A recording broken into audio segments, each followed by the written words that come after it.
Hi, this is Votan, and I'm back. Today I would like to talk about a book that I just read.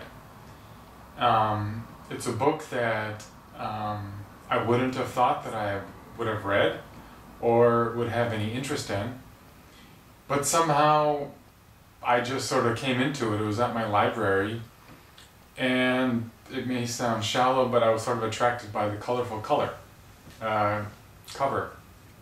And so I checked it out at the library, and it sort of sat on a pile of books that I have. And somehow I was just sort of feeling restless, and I decided to pick it up and start reading it. And it's very interesting how these sort of things work, and it spoke to me on a lot of different levels. And I think it's sort of maybe an indication from the universe or the Holy Spirit or whatever, that maybe it's a field that I should explore a little bit more. The name of the book is called Shaking Medicine, and it's by Bradford Keeney. You can see it here.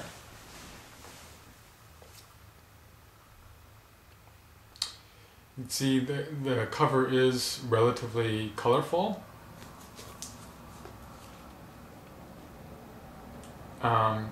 But it's a little bit indistinct about what it is, and I couldn't really figure it out. It just sounded interesting, and with the word medicine on it, I figured it would be helpful for healings of different kinds. And there's multiple people in my life that need healings, myself, my dad, so I just thought I'd check it out, and it was very interesting. I didn't know anything about shaking. When the term shaking is used, I would think about epileptic seizures, certain type of fits that people have, basically uncontrolled seizures that are not desirable and that cause certain damage to the body. But how ignorant I am. There is so much more to shaking than I was ever aware of. Supposedly, shaking has been used in very many cultures, perhaps almost all of the historical cultures around the world, to bring forth various types of things. And one very, very interesting thing that I found is that it can bring forth a strong connection to God or the Holy Spirit, or that sort of that divine connection that we all have. And that's sort of the thing that I want to embody and have a piece of in my own life. So I found the book was very interesting because it was written by Bradford Keeney, like I said, who has a lot of experience in this field.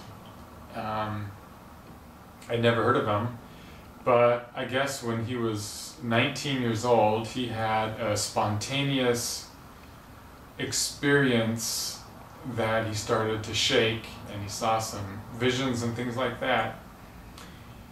And it completely changed the direction of his life, changed the field of study that he went into. It changed sort of his connection to God, and what he did in his life. And those are the kind of experiences that are very significant and meaningful. And the author is convinced that what he stumbled upon is available to everybody and useful to everybody. And so maybe I should start out what shaking is. He doesn't really give a great description of what shaking is, but it seems to be a series of bodily movements that could be jerking, or vibrating, or jumping, or some sort of rapid movement that you do that usually starts out consciously and perhaps may graduate to involuntary automatic movements, and basically it will become to the state of just moving through as if you're a puppet, or as if you're being moved by the Holy Spirit. You're just sort of moving through a higher power. You sort of release control of your body and you're sort of moving. However, it's not done in a dangerous way. You will still be able to regain control of your body if you need to.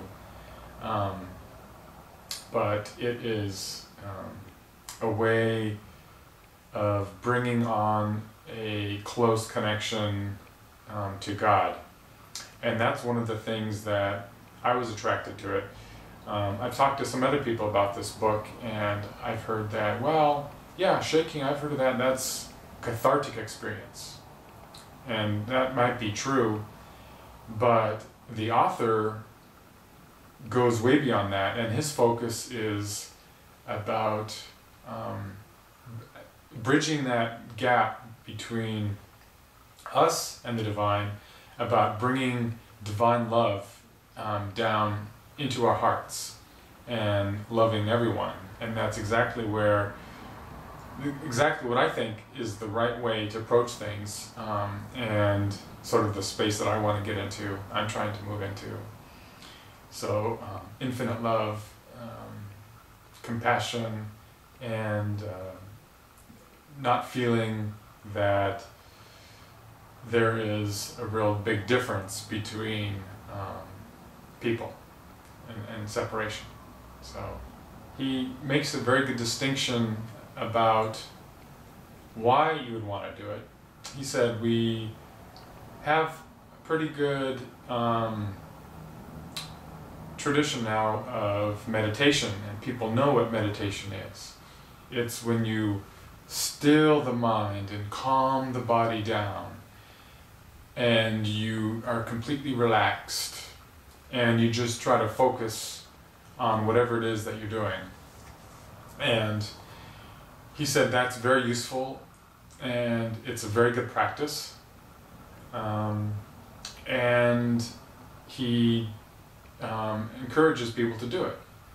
But he said that in order to have a true sense of health, or a true sense of kind of an opposite, in order to embody a good relationship with oneself, with the divine, you shouldn't just pay attention to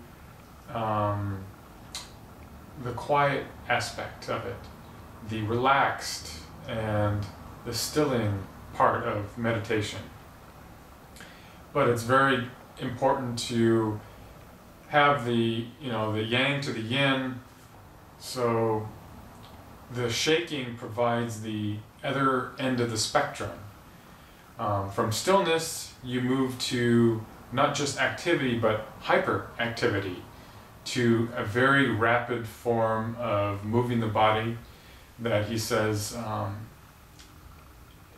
the body, when you're in the shaking mode, it can get very hot. The heartbeat moves very rapidly, and the brain waves are quite intense. So it's sort of a dichotomy, if you could say that, between meditation.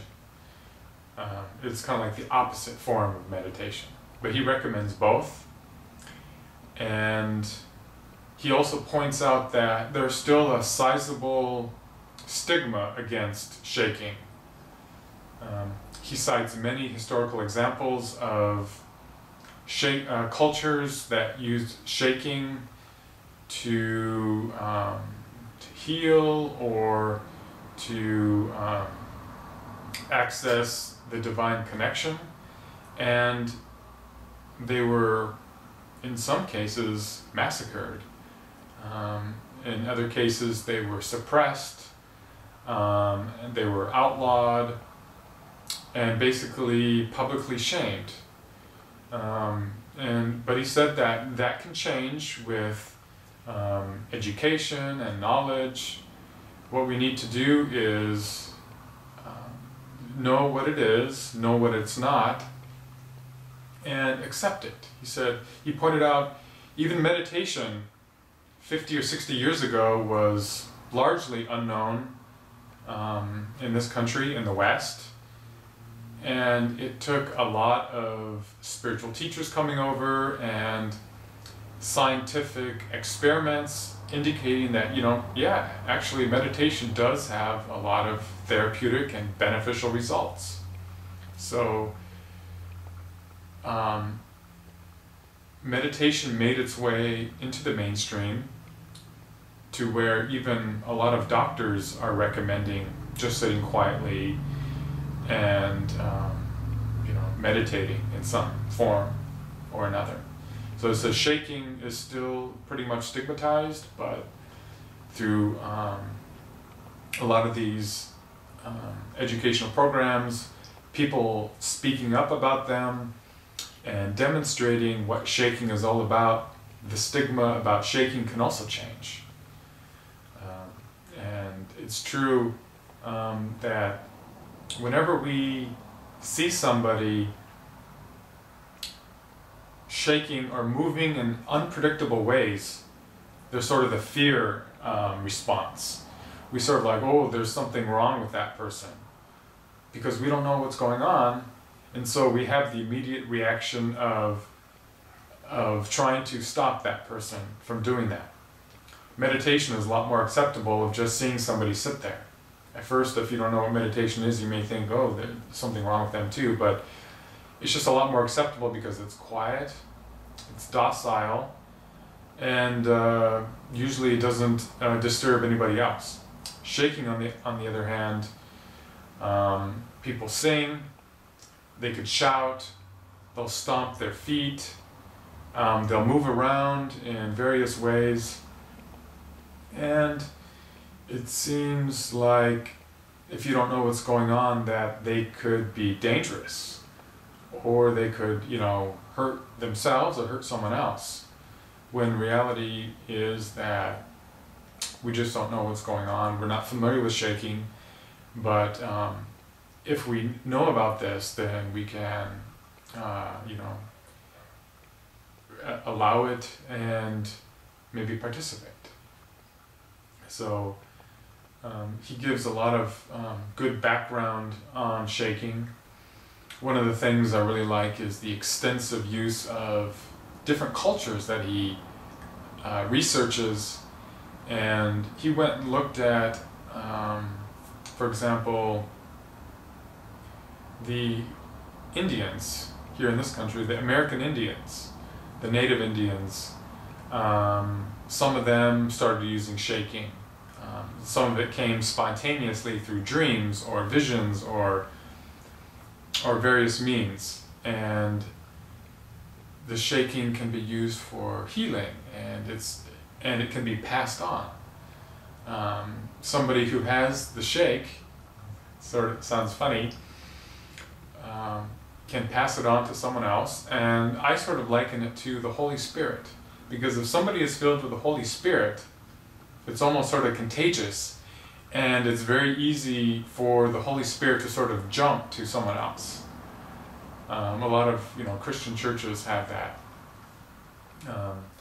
One very enlightening chapter that I found that I wasn't aware of was the one called "Why the Quakers Stopped Quaking and the Shakers Stopped Shaking."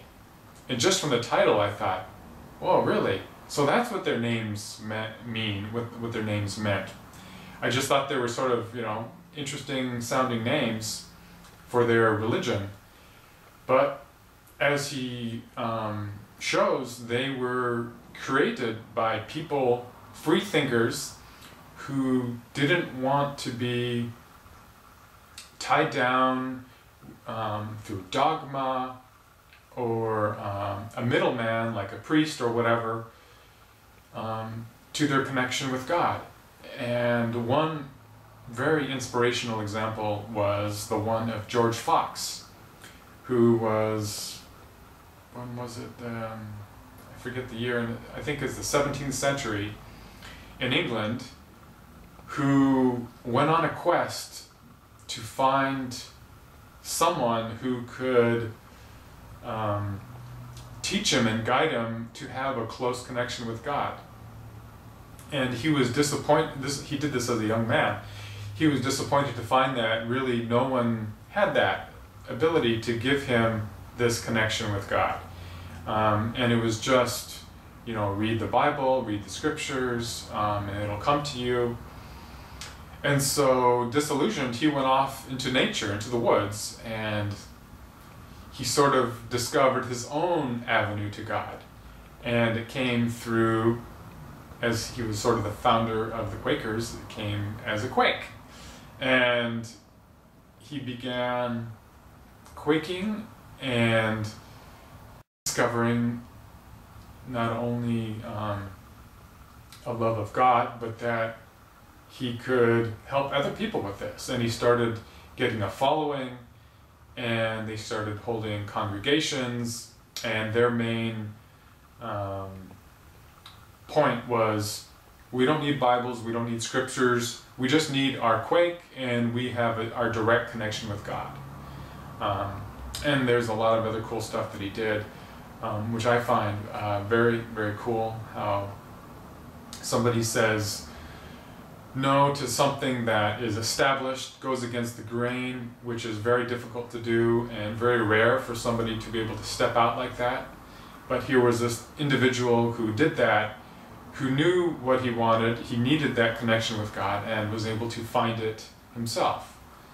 And it was so powerful that he developed a following, and that was sort of how their religion was developed. And the Shakers were also very similar, but their beginning was, I believe, founded by a woman. And so he gives a lot of different examples of how these two groups started manifesting divine gifts and healing people, and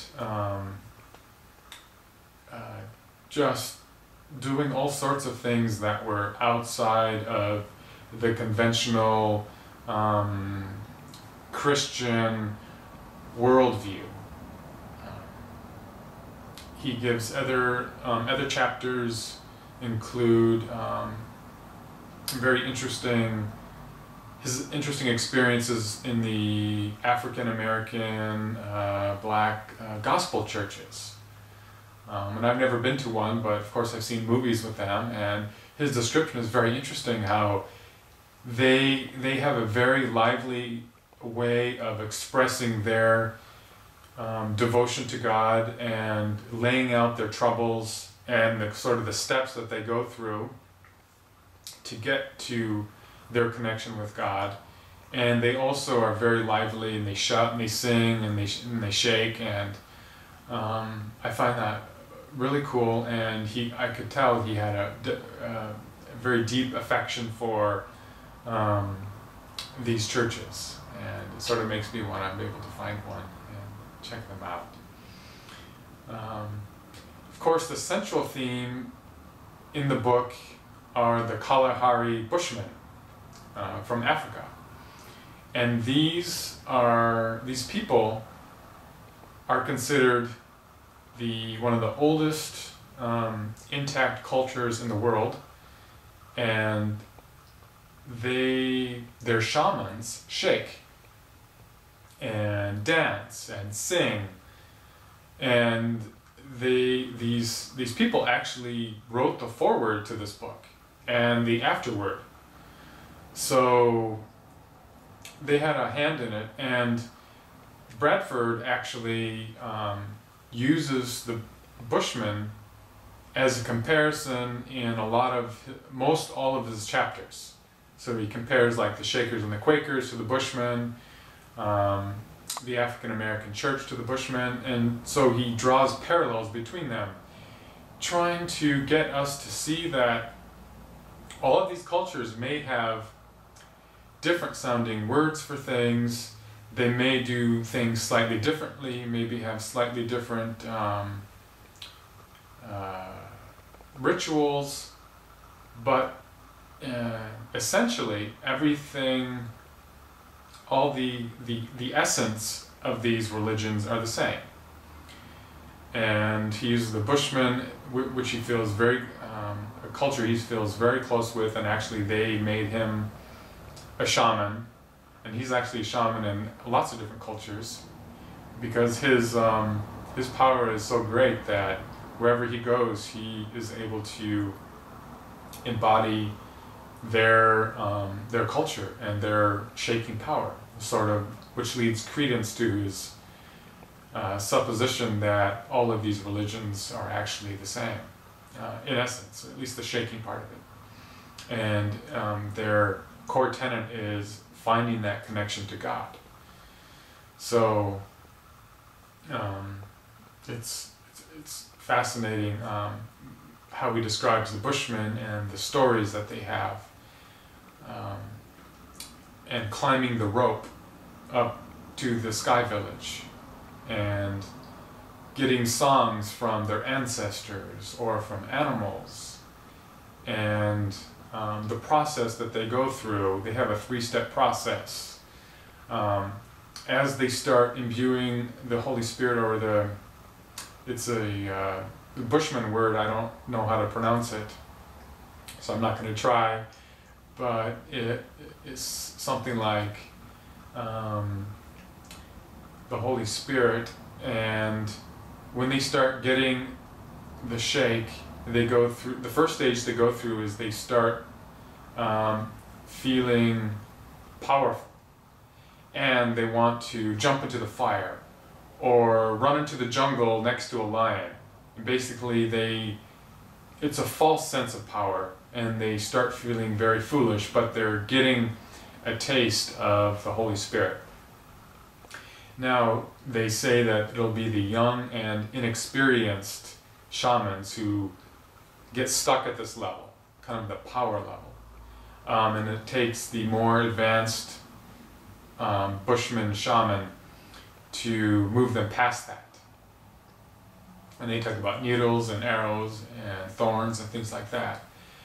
But the way I understand it is it's just the spirit that's moving into them. And then they start passing into the second stage. And the second stage is where they start, the energy starts moving into their heart. And their heart start feeling with love, and they start feeling like they can heal. And it's a much better state. And they start loving the people around them. But here again, it's not as powerful, and it could be also a false sense of healing. And it's not enough to really do a lot of good.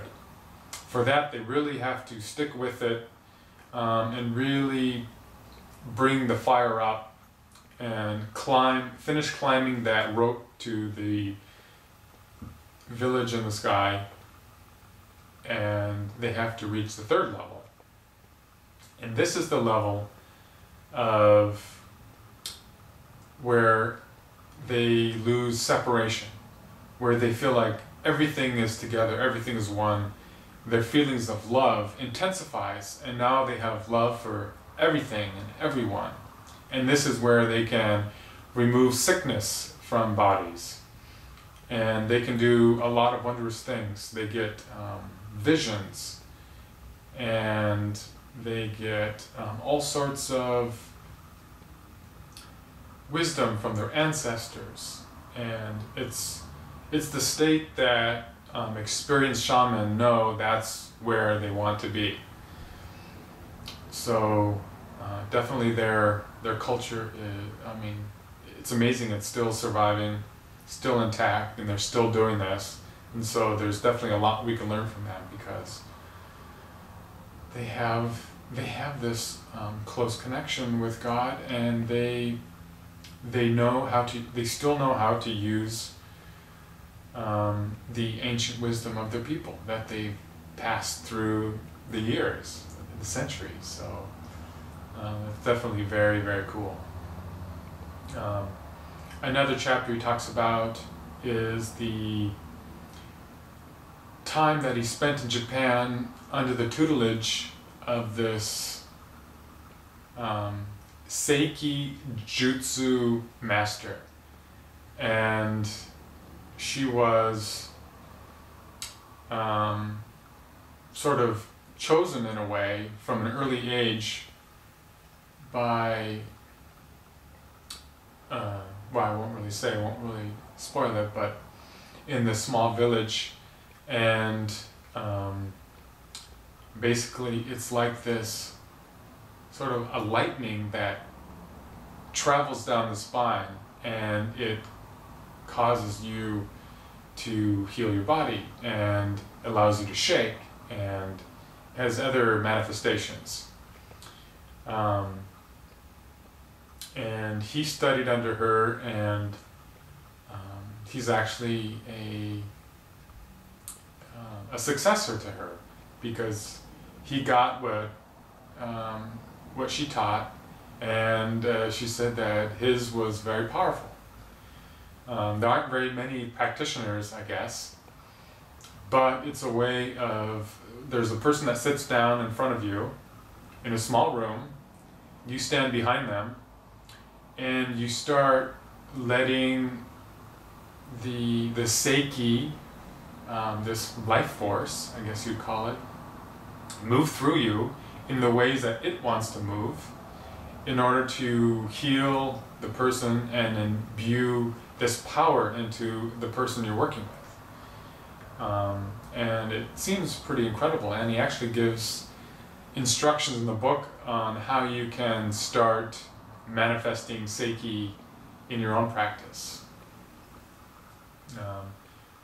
So that was pretty cool. I'm not trying to give a blow-by-blow of all the chapters, but just trying to give an indication of the scope of this shaking, and how widespread it is around the world. Another experience that he had was in St. Vincent, the island in the Caribbean, and the sort of the kind of like the fast and spiritual journey that he went on, like in this little room, and what he experienced, and the shake, and how he was so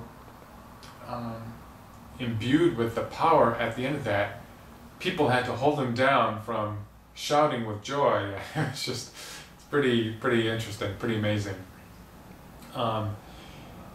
He talks about his vision quest with Native Indians, American Indians, and how it changed his life. And he goes into talks about the chakras and the kundalini as kind of a coiled serpent that lives at the bottom of the spine. And the shaking sort of allows this serpent, you know, it's not really a serpent, but it's sort of just a metaphor, how it travels up the spine and activates the chakras when you start shaking with definite fervor.